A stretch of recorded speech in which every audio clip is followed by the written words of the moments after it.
What's going on, guys? This is Rob, and I really have no idea how to make a vlogging video.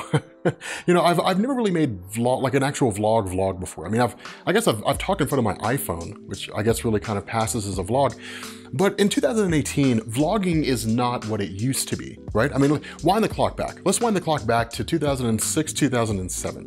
The point where YouTube really became YouTube, really kind of exploded into what it is now. I mean, I guess maybe 2005 if we really want to, but back when vlogging first popped up on the scene in the YouTube community, it was pretty straightforward. It was very, very simple and very, very basic. And what you had here was this system whereby people could just talk about whatever they wanted to talk about in front of a camera. And for the most part, it was just talking on like a laptop. It was a laptop, whatever webcam was built into it, and then, some microphone, usually a pretty cheap microphone, just because high-end content or high-end hardware was not nearly as affordable then as it is now. And so the result was that you had these very, very basic and very primitive things. They'd be recorded in people's bedrooms. They would be, just kind of there for this small little discussion. And then as time began to progress, vlogs began to progress along with it. They began to grow and began to evolve.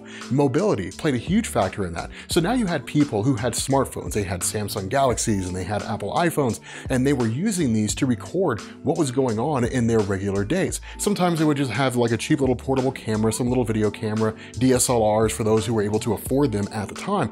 And people would literally just kind of document a small segment, some 20-minute period while they're grocery shopping, and talk about, what they're buying or why they're buying it or how they're feeling or something along those lines. Vlogs began to evolve yet again. Suddenly people were documenting their entire day. They were recording their whole thing. And for those who have been around YouTube long enough to remember, there was a series of videos that were made that were called like "In a Day in the Life of Blank." And it would literally just be a video where they would like hit their alarm clock when they woke up, and they would just show their entire life. They would just kind of hop, skipping through the day so that people would get a perspective or get an idea of what it was they did when they went from like one day to the next. Those became a huge factor, and they were wildly popular for quite some time.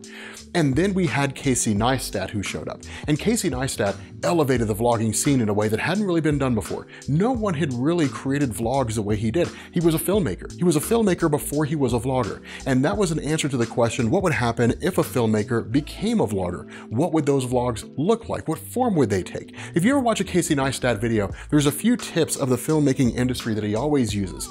One of them is giving the illusion that the story's moving forward. That's why when you watch his videos, he usually always shows himself going in some direction by skateboarding or by riding an escalator. But basically it's, I'm transitioning to the next phase of the story. I have a meeting this weekend in this state, so I'm flying to this state. So let me show you while I leave my elevator. Let me show you while I ride to the airport. Let me show you while I take an escalator up to the actual check-in location and then head to my terminal. These are the kind of things that you see, because what you feel like is you're not actually watching a vlog. What you're watching is a 10-minute short film on the day of Casey Neistat doing a particular thing, or even the weekend where he's doing a particular thing.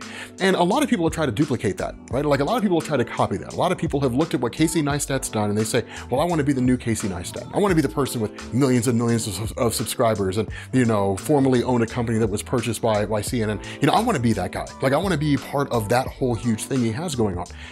The truth is that when it comes to vlogs, it's about people. It's about the person making the vlog.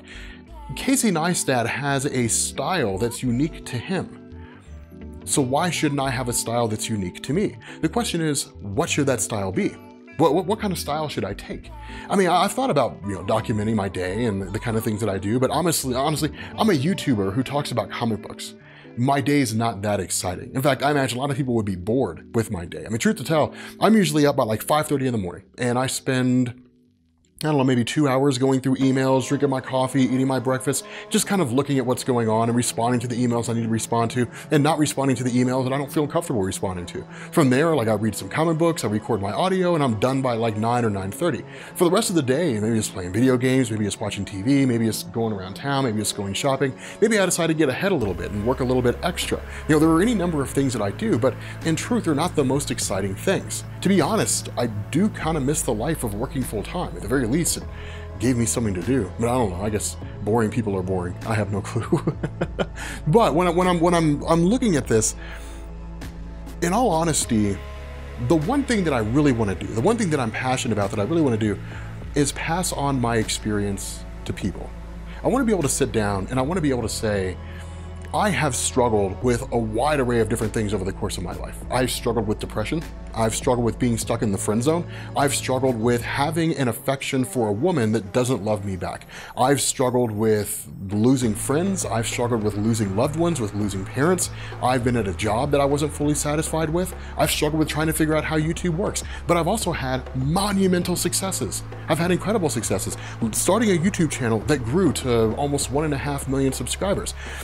Having a job that, while it wasn't necessarily fulfilling, making friends on that job site that will last a lifetime, making all manner of friends, going to Las Vegas for the first time, going to Disney World for the first time. I've had all these great experiences that help to kind of balance out these negative experiences that I've had. And I want to be able to create a channel where I talk to people about these things from my perspective, not from anybody's perspective but my own, maybe drawing in a few things that people say here and there, but passing on this experience that I've had, giving people advice about the kind of things that I've dealt with over the course of my life, how I managed to get past those things, and hopefully offer some pearls of wisdom so they can do the same.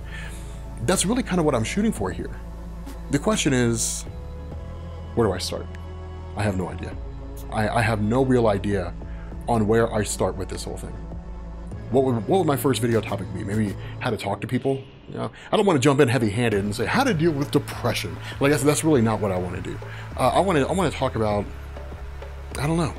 I'll have to figure out a first topic. Somewhere along the line, I'll have to figure out a first topic. Also, forgive the background. I know it's not the most entertaining. I know with vlogs, it's all about like really entertaining backdrops and things that really keep people's interest peaked and things like that.